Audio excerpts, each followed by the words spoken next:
Natal's trauma-informed career development program provides career counseling and support to people who have experienced trauma from war and terror. It has won several awards, including the Genesis Prize and the PowerNet Award. And with me is Rivka Mashia, chair of Natal Professional Steering Committee, and also Dr. Hadar Ben Sarah Rotman, psychologist and head of vocational psychology internship program at Natal. So, let's just talk a little bit. I guess let's just start with what Natal is and what the mission of this group is. If you both want to chime in, would you like to go first and tell us if you can jump in? Natal was established 30 years ago, almost 30 years, to help veterans heal after the Yom Kippur War, because there was no understanding of what PTSD is in Israel for many years, but we saw the repercussions of war. And then we started working. We had opened a clinical unit, helplines, and then we saw that the need is there for many, many other traumatic events in Israel. Yeah. Okay. And I mean, anything to add? It's been 30 years. I'm sure it has grown. You've seen helped a lot of people and seen a lot of development over that time. That is Natal's work for the past 30 years, but the present-day development at career unit was established 5 years ago. Once there was an understanding that part of healing is going back to work. And for the past 5 years, we've been developing this specific area for helping people living PTSD. Yeah. Now, you both live in Israel. What is the situation like there now? So it's kind of the day after feeling. It wasn't like that for 2 years, which it makes this war very different, because usually wars in the model world are quite short. So if we speak about traumatic events, we have a beginning and an ending, and then you can speak about the post phase. We couldn't speak about the post phase for a long time. But today we're in the day after, and we start seeing the impact of this war in all aspects, financially, relationally, in terms of the PTSD. I mean, it's amazing. One day, and we're still 3 years or a little more than 2 years later, yes, still dealing with the ramifications of this. I mean, what kind of challenges are you seeing people going through in Israel? So from a vocational viewpoint, I think that our part of war, it's just starting, because now people are trying to get back their routine, go back to their lives, and remember what it was like 2 years ago. That feels like 100 years ago. And they try to remember what their lives took like before. Some of them had difficulty to get back to that point. This is current challenge. Yeah. What would you say is the hardest part? Is it just the constant alert, the worry about families? I mean, what do people seem to have the hardest part dealing with? During the war, it was the fact that we were exposed to so many threats. You know, we were exposed to the missiles, we had the hostages, and Israel is a tiny country, so everybody felt... Right, there was Iran doing things in Syria. So we had many front lines, you know, it was really stressful. I think now we face different challenges because as psychologists, we tend to think of the emotional toll. But there are many, many other tolls, like the occupational toll. But also we see a rise in car accidents because of the war. We see a rise in chronic diseases. We see a rise in heart attacks. And we see a rise in addiction.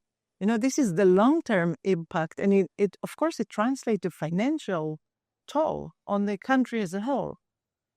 Which kind of circular comes around and hurts the mental health again, because you're worried about a job and paying bills and what's my future and things like that. What are you seeing on the front lines? The current front lines, I think, are again going back to the routine inside the house, inside the workplaces. Organizations reorganize themselves. For 2 years, they got used to having some of the workers going to reserve duty. So how are we working around that? And now we need to think again. People go back to places that got used to working without that. And their places was not always secure and kept for them.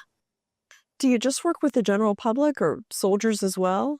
We work with everybody. Everybody. We work with veterans, we work with reservists, we work with families of hostages, the Nova survivors, and the general public. Yeah.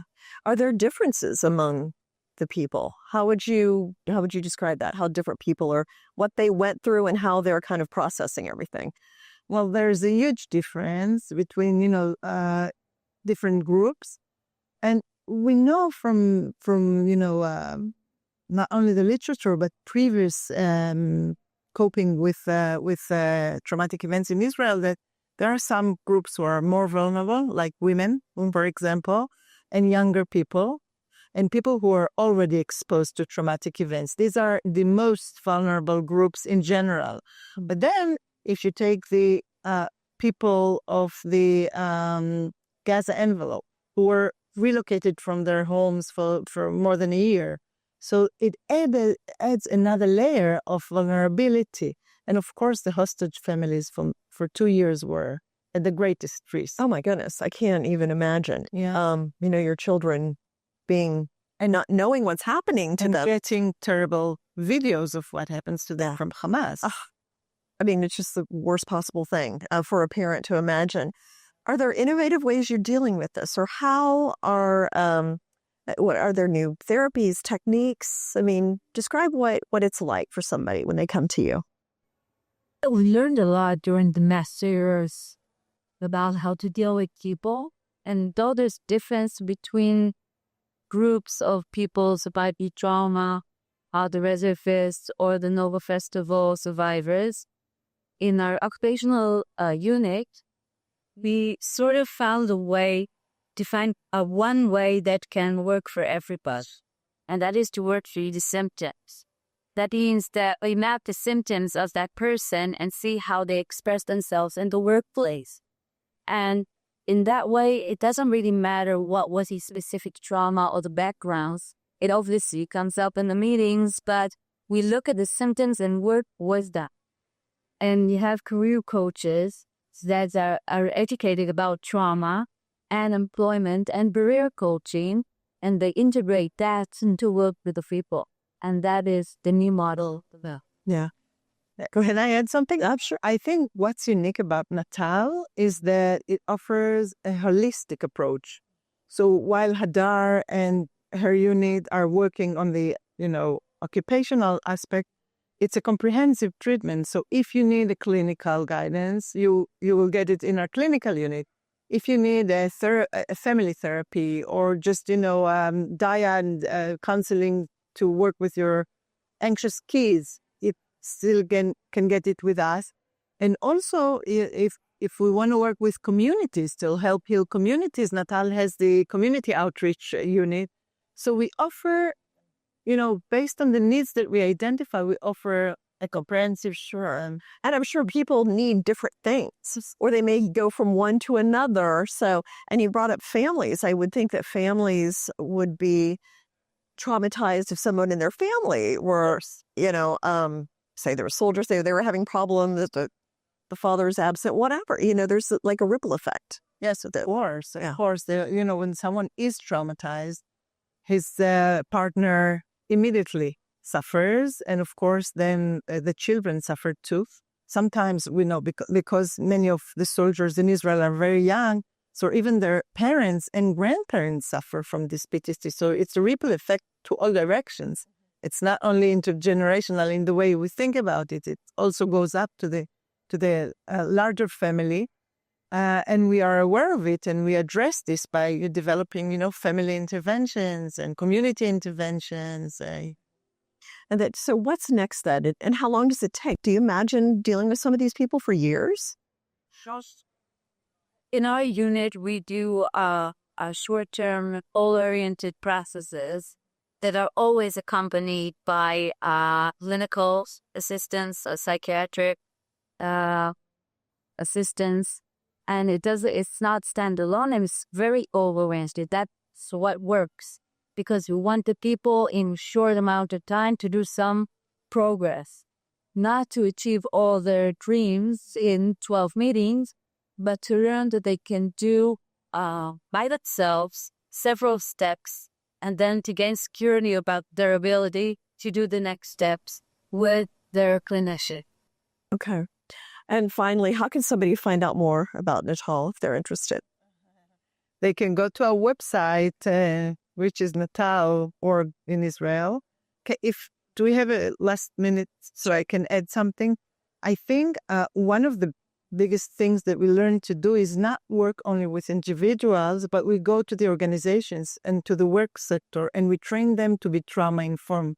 So as a professor at my university, what we did, we worked with the faculty and the staff to know how to work with reservists to come back as students, and to identify PTSD and to address it in the university and in the workplace. Okay. So this is a systemic intervention. That seems really important, that there's a lot of people and a lot of support to be able to identify and know what to do. So we work with organizations, high-tech companies, and we train them to be trauma-informed and to know how PTSD comes up in the workplace and to understand their employees better and be more inclusive in that way.